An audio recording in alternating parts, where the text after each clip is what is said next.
This is why most beginners never close a wholesale real estate deal. So in wholesale real estate, a lot of beginners try to wholesale real estate, but it never comes to fruition. So what's happening and what sets them apart from people who actually get their very first wholesale deal? And so in today's video, I'm going to break down different things that I think makes wholesalers actually close their very first wholesale deal, because we want to change this negative perspective to a positive perspective. And in order for you all to wholesale real estate, one thing that you have to do is you have to be consistent. You have to be consistent. So my rules with wholesaling real estate as a beginner is, number one is you have to stick to one marketing. You can't do this marketing and that marketing and then at the same time. As a beginner, I think especially for beginners, you have to laser in, focus on one marketing technique and try it for at least 3 months. That's my second big rule with consistency, right? And this helps you get your first deal. It helps you not be one of those beginners who never get a wholesale deal. And by the way, you all like this video, subscribe and comment down below. A lot of you all watch my videos but are not subscribed, so please be sure to subscribe. Now, being consistent is key. As I stated before in multiple videos, I tried different marketing techniques at the same time. I was texting, I was doing a little bit cold calling, I was doing voicemail drops. But one thing is I wasn't consistent with one of them, and they were sporadic. I would do it 1 week and then 4 weeks later, I would do it again. It wasn't a daily or weekly consistent effort pushing out marketing. Whether that's you just calling Zillow lead, going on the MLS and just calling for sale by owners around your city and seeing if they're open to an off-market price, an off-market deal, and just, I mean, they are open if it's for sale by owner, but how close are they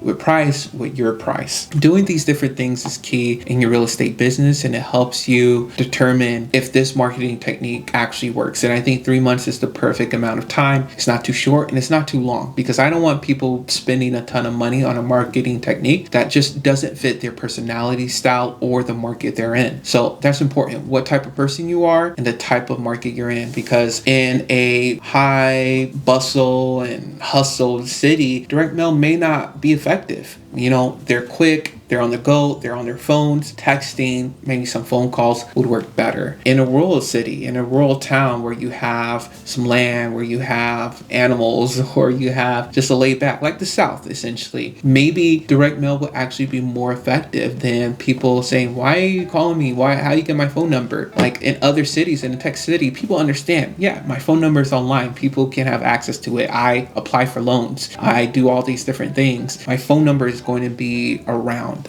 Understanding what market you're in is key to understanding which type of marketing technique you want to do in your wholesale real estate business. Now, the next thing is that you have to also be consistent with that marketing technique. So my other role with that is, if you're cold calling, make sure you cold call 5 days a week. Essentially, Monday through Friday, call at the same time every single day for 3 months straight. You will get some sort of contract, appointment, calls backs, and hopefully a deal. Now, with direct mail, it's definitely higher capital, but with that, you can get highly convertible leads, because I think those are highly more convertible. Like when someone actually calls a postcard, you're putting the power into their hand to call you, right? So they are interested in selling their home. But if you're just cold calling, you're contacting a lot of people that are just not interested. But I think cold calling is better for beginners because it's cheaper. Just doing some research on postcards, direct mail can cost 60 to 62 cents per postcard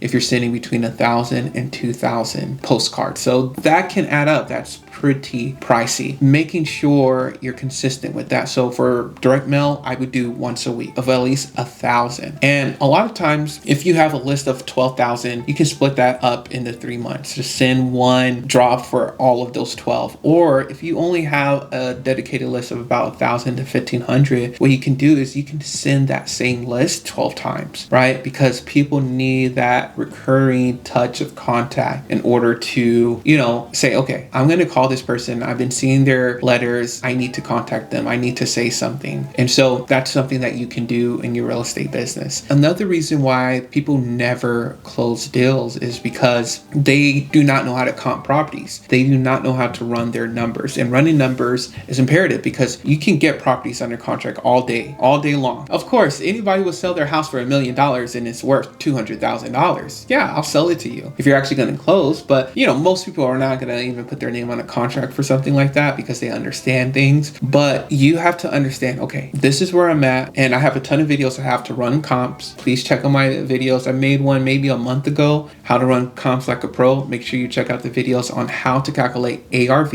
after repair value. That's the property value all fixed up, your repair fees, and then also your wholesale fee and how much you want to purchase the property for, or your max offer price to the seller. So running all these numbers are imperative to you getting the house at a good price, because yes, you can get the property under contract, but you won't be able to sell it, and so you won't be able to close it. So running your numbers is effective. And I think one of the key things is don't overstress or don't overthink the repairs, and don't underestimate the repairs too. So overthinking is like, okay, I need to know exactly how much a roof costs. I need to know exactly how much a kitchen costs. Just be in the range, right? Just know kitchens, maybe 10 grand, bathrooms, 10 grand. If it needs a full gut and a replacement with towel. These are different things that you need to know in your real estate business. So when you calculate that, what I like to do in that video, I'll just give you all a hint. I want you all to go and view that video. But essentially what I said is, a lot of times if a property needs all new things, a lot of new things, maybe not new windows, maybe not new roof, but everything else, it's usually 50% of the market value. So if I'm looking at a property that is $300,000, but it needs a new kitchen, let's say it doesn't need a new window, it needs a roof, it needs new flooring, new paint, new baseboards, new doors, all of these things, yeah, you have to get it at 50% essentially. And $150,000, that may cost you $75,000 to $85,000. You're all in to 25 to 50-ish with closing costs and lending fees and everything. Let's just say you're all in $250,000, and you can sell that for $300,000, make 40 to 50K. You can do that all day, every day. So understanding your numbers as a beginner is imperative for you closing a wholesale deal. I would say those are the main reasons why wholesalers do not close deals, is because they're not consistent, they're not sticking with one marketing plan,